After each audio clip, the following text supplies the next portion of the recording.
April 10th, Monday. Restoration of the Gospel for my sake. Matthew 24, verse 14. And this gospel of the kingdom will be proclaimed throughout the whole world as a testimony to all nations, and then the end will come. The Bible prophesies that wars, earthquakes, diseases, and more will come in the end times.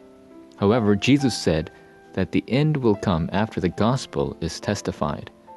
This means that the only thing that can solve problems is the gospel. This is the reason why we must restore the gospel. The one God sent for this reason is the Christ, who is the true prophet, true priest, and true king. Satan, who knows this spiritual fact, is hindering us even now not to restore the gospel. What are the strategies of Satan that we need to know in order to restore the gospel? Number 1. Strategy of deception. Satan deceives us into thinking that we can achieve what we want with our own efforts, even if we do not believe in God. Furthermore, he deceives us so that we chase after only money and success in the world.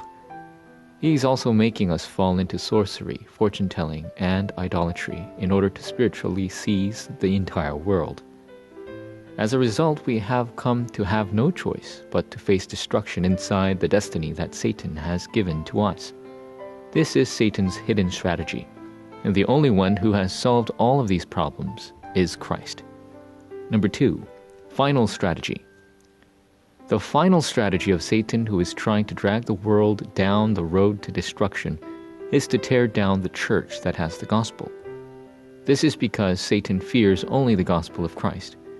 This is the reason that we who have been called in this age in which the gospel is disappearing need to restore the gospel like the 7 remnants. The moment we hold on to the gospel like they did, God will give us all the answers He has promised to us. Number 3, eternal strategy. Satan has an eternal strategy. It is taking down the remnants.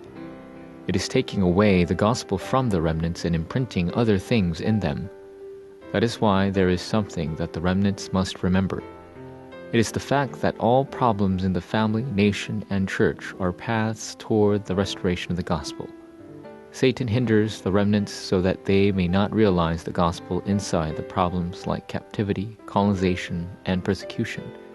However, if we realize the gospel correctly, all problems will become platforms of blessings that God has planned. Prayer of the Evangelist. God, let today be an important day in which the doors of heaven are opened. Let your work of the force of Satan being completely broken down come upon my church, family, and field through me.